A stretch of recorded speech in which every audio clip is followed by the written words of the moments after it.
ಹರೇ ಶ್ರೀಕೃಷ್ಣ. ಶ್ರೀಮದ್ ಭಗವದ್ಗೀತೆ ಅಧ್ಯಾಯ 3 ಶ್ಲೋಕ 22. ನ ಮೇ ಪಾರ್ಥಾಸ್ತಿ ಕರ್ತವ್ಯಂ ತ್ರಿಷು ಲೋಕೇಶು ಕಿಂಚನ ನಾನವಾಪ್ತಮವಾಪ್ತವ್ಯಂ ವರ್ತಯೇವ ಚ ಕರ್ಮಣಿ.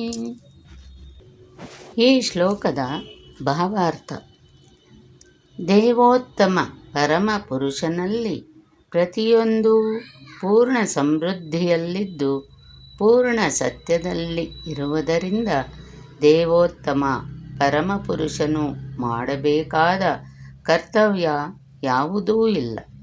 ಕರ್ಮ ಫಲಗಳನ್ನು ಸ್ವೀಕರಿಸಬೇಕಾದವನಿಗೆ ಯಾವುದಾದರೂ ನಿಯತ ಕರ್ತವ್ಯವಿರುತ್ತದೆ. ಆದರೆ 3 ಲೋಕಗಳಲ್ಲಿಯೂ ಸಾಧಿಸಬೇಕಾದದ್ದು ಏನೂ ಇಲ್ಲದಿರುವವನಿಗೆ ಕರ್ತವ್ಯವಿಲ್ಲ. ಆದರೂ ಶ್ರೀಕೃಷ್ಣನು ಕ್ಷತ್ರಿಯರ ನಾಯಕನಾಗಿ ಕುರುಕ್ಷೇತ್ರದಲ್ಲಿ ಕ್ರಿಯೆಯಲ್ಲಿ ನಿರತನಾಗಿದ್ದಾನೆ.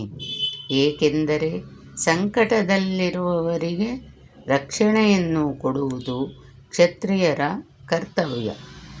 ಆ ಪೌರುಷೇಯ ಶಾಸ್ತ್ರಗಳ ಎಲ್ಲ ನಿಯಮಗಳನ್ನು ಮೀರಿದವನಾದರೂ ಆ ಪೌರುಷೇಯ ಶಾಸ್ತ್ರಗಳನ್ನು ಉಲ್ಲಂಘಿಸುವಂತಹ ಯಾವ ಕಾರ್ಯವನ್ನೂ ಕೃಷ್ಣನು ಮಾಡುವುದಿಲ್ಲ.